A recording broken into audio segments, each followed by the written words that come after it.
Muy buenas, gente. Yo soy el Cantamundos y os doy la bienvenida al Club de las Tormentas. Hoy vamos con todas las referencias a otras sagas y mundos del Cosmer que he encontrado en Trenza del Mar Esmeralda. Lógicamente, este vídeo contendrá spoilers de todo el libro de Trenza, y dado que son referencias a otras sagas, también puede contenerlos de todo el Cosmer. No os preocupéis si no habéis leído todas las otras sagas, porque voy a estructurar el vídeo de forma que podáis ver solo las partes que queráis. Os dejo aquí los tiempos en los que hablo de cada uno y también los tendréis en la descripción para que podáis navegar por el vídeo con total libertad. Vamos a ello. Primero, hablaré de unas menciones al Cosmer en general, que no están asociadas con ningún planeta en concreto. Para empezar, tenemos las veces que aparecen conceptos como el propio Cosmer, Adonalsium, las esquirlas y la mismísima fragmentación. El propio Hoyt hace referencia a ese hecho en 2 ocasiones, pero eso ya lo analizaremos en otro vídeo.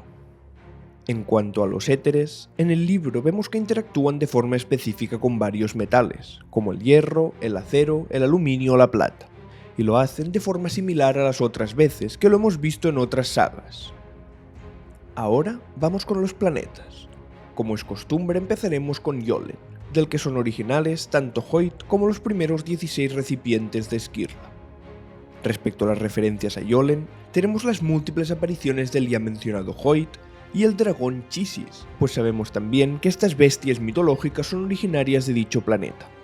Otra referencia que tenemos es, al fin, después de más de 20 libros, la primera vez que vemos el acero de dragón, o mejor conocido como Dragonsteel, que, como sabréis si habéis visto los últimos vídeos, será el nombre que tendrá la saga que narrará el origen del Cosmer tal y como lo conocemos. Después, como última, está la criatura que se hacía pasar por Charlie. Nos la describen con ojos reptilianos, algo que suele ser común en algunas especies de Yolen, como los dragones o los Shodel. Aún así, esto no se ha confirmado, por lo que por el momento es solo especulación.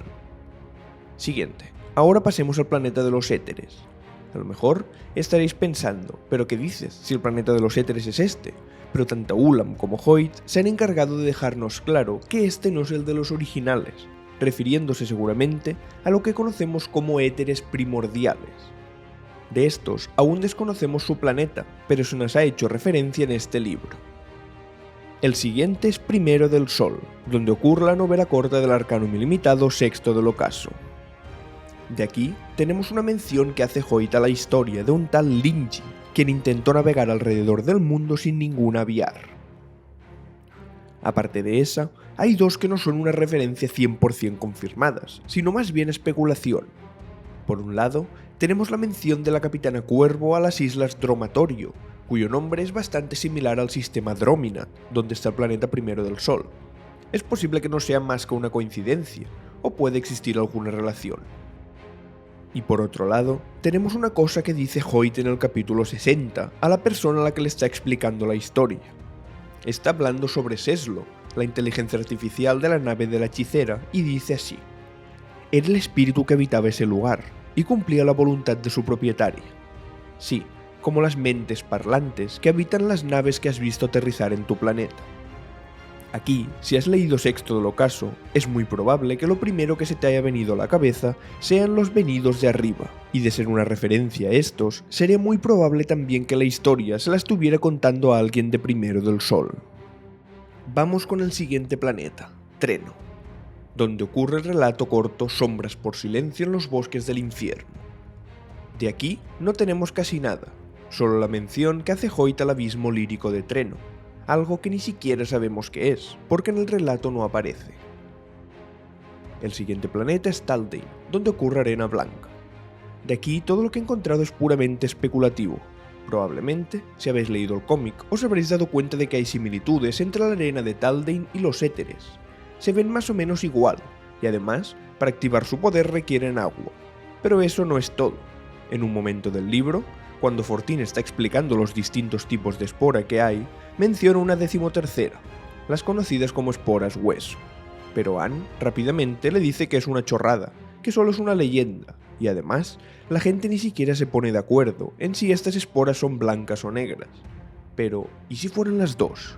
Sabemos que la arena de Taldane es blanca cuando el líquen que la habita está investido, pero que al perder la carga de investidura se vuelve negra, Así que, ¿es posible que exista una relación entre ambas cosas? Otra referencia que he encontrado muy interesante, que a lo mejor no es nada, es justo este fragmento del cómic.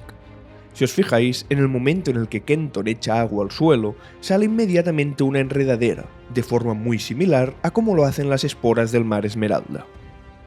No sé si es que bajo la arena de Taldein habitan esporas glaucas, o si simplemente es algo que parece funcionar similar. Y una vez llegados aquí, pasemos a los 4 planetas que contienen novelas grandes. Empezaremos por Nalthis, donde ocurre el aliento de los dioses. Aquí, aparte de una mención al propio planeta, tenemos las varias veces que vemos usar el despertar en el libro. Por un lado, hay esa especie de tablet que usa Fortín para comunicarse, que se nos dice que usa tecnología de circuitos despertados. Luego, tenemos al dragón Chisis, que en una de sus escenas pasa esto. Dice así: el dragón movió una mano llena de garras en su dirección. La tela que envolvía la columna más cercana de pronto serpenteó, como si estuviera viva. Salió como un látigo hacia adelante, rodeó la cara de Cuervo y la amordazó. Esto nos da a entender claramente que usó el despertar con esa tela. Y por último, tenemos los guardianes metálicos de la hechicera, que también están despertados. Y hablando de la hechicera, vamos al siguiente planeta, Sel, donde ocurre el Antris, la esperanza del Antris y el alma del emperador. Esta es de las referencias más claras si has leído el libro del Antris, ya que salta a la vista que la hechicera es Elantrina y usa el Aondor. Además, Hoyt nos detalla que la nave estaba repleta de símbolos aónicos. Otra cosa muy interesante, y que probablemente sea de vital importancia para el futuro del Cosmere, es que Hoyt finalmente consigue convertirse en un elantrino y acceder a la manifestación de investidura de la Aondor. No sé si os acordaréis, pero eso es algo que llevaba miles de años intentando. Concretamente, se lo vimos intentar ya en el epílogo del libro del Antris, una historia que es de las más antiguas cronológicamente hablando, únicamente superada por Arena Blanca, de las publicadas actualmente. Pasemos ahora a Scadrian, donde ocurre la saga de Nacidos de la Bruma. Aquí, tengo que avisar ya que voy a hablar con spoilers de toda la saga, incluyendo Era 2 e Historia Secreta. Si aún no has leído El Metal Perdido, te recomiendo que te saltes esta parte. Vamos ya. Este es probablemente el más largo. Tenemos referencias a ni más ni menos que 7 personajes que aparecen o se mencionan en Nacidos de la Bruma. Para empezar, tenemos la que más nos salta a la cara directamente, y es la Rosaíta, uno de los 12 tipos de espora que ya vimos siendo usado por Almadoble en el último libro de la saga. Aún así, es importante mencionar que Almadoble está vinculado directamente con el éter primordial. Es decir, aunque la manifestación de investidura sea la misma, no es la misma forma de acceder. Sigamos, luego tenemos el personaje de Ulam. Si habéis prestado atención durante el libro a sus comentarios, os habréis dado cuenta que se trata de un Kandra. Es más, hasta sale mencionado en el capítulo 12 del Metal Perdido. Una cosa interesante sobre los Kandra es que Hoyt nos dice en esta historia que Seist los liberó, cosa que aún no hemos visto ocurrir en la saga de Nacidos, así que esto nos puede indicar que la historia de Trenza ocurre como mínimo después de Era 2, y probablemente me atrevería a decir que es después de Era 3. Otro personaje que sale mencionado es Marsh, aunque bajo su seudónimo de La Muerte. Algo que me ha parecido muy interesante es que no son ni Hoyt ni Ulam quien lo mencionan, sino la propia Trenza, diciendo: no me despertéis a no ser que se presente aquí el mismísimo Muerte con sus clavos en los ojos. Sigamos. Otro personaje que se menciona es el Lord Legislador, cuando Ulam nos habla de que el padre inventó los bisturís, siendo este el nombre con el que se referían al tirano, ya que fue él quien creó a los Kandra. Otra referencia a un personaje de Mistborn es ni más ni menos que nuestro viejo amigo Kelsier, cuando Hoyt dice: siempre hay un opuesto, un empujón por cada tirón, como dice siempre un viejo adversario mío. Por último, aunque no sé hasta qué punto podría considerarse un personaje de Mistborn, tenemos a la hechicera, cuyo nombre real es Rina y es una miembro de los Airi, un grupo de elantrinos saltamundos. Lo he puesto aquí porque ya habíamos escuchado este nombre mencionado antes, y fue en Nacidos de la Bruma Historia Secreta. Si tenéis el Arcanum ilimitado en castellano, es posible que no lo encontréis, y es porque por aquel entonces el nombre se puso como Lina con L, pero en la versión original se mantiene con R. Luego, hay otra referencia a Scadrial, aunque no sea un personaje, sino un grupo de ellos, y es cuando Hoyt menciona que él es un forjamundos.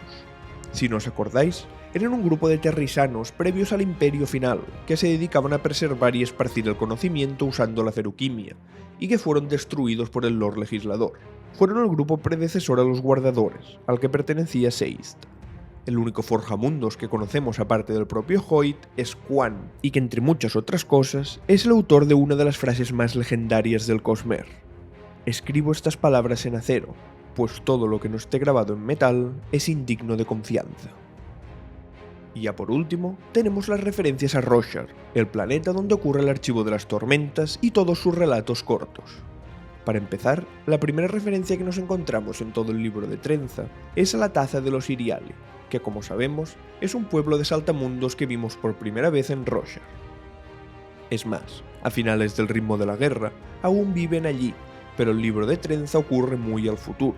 De eso ya hablaremos en otro libro. Sigamos. Después de esto tenemos a Hoyt, que en un momento del libro hace un juego de palabras con el nombre de Sagath, que es el que usa en el Archivo de las Tormentas. La siguiente referencia también es probablemente una de las más claras que habréis encontrado, y es la esencia de Medianoche, el éter que habita en el mar donde se encuentra la hechicera. Ya habíamos visto algo antes con ese nombre, y era el poder que usaba la Desecho, Re-Shephir, conocida también como Madre Medianoche. Las criaturas que crea son extremadamente parecidas a las del éter de Medianoche, así que si tuviera que aventurarme, diría que ambas cosas vienen del éter primordial de la Medianoche. La siguiente referencia es sobre los vínculos. Hoyt nos explica que con los éteres se forma un vínculo Luel, que funciona diferente al Nael que se forma con los Spren de Roshar. Sigamos. Otra mención que hace Hoyt es cuando en el capítulo 43 dice: los patrones climáticos del mundo de Trenza no están investidos específicamente, siendo una clara referencia a las tormentas de Roshar. El siguiente no es tanto una referencia, pero en palabras radiantes, cuando vemos la base de los Sangre Espectral, hay una sala con tesoros de otros mundos de Emreis, y allí tiene un bote con un cristal de rosaíta. Y finalmente una especulativa, la relación entre las esencias de Lumar y las gemas y esencias de Roshar. No he sido capaz de establecer una relación uno a uno, más que nada porque en Lumar hay 12, de las que no las hemos visto todas, y en Roshar solo 10. Pero tenemos coincidencias. Por ejemplo, la esencia Céfiro en Lumar se usa para generar una especie de explosión de viento, y en Roshar está relacionado con el heraldo Yethrien, patrón de los corredores del viento. Otro caso sería la esencia del mar Esmeralda, que en Lumar crea una especie de enredaderas que se nos dijo que eran comestibles, y en Roshar las esmeraldas se usan para moldear comida.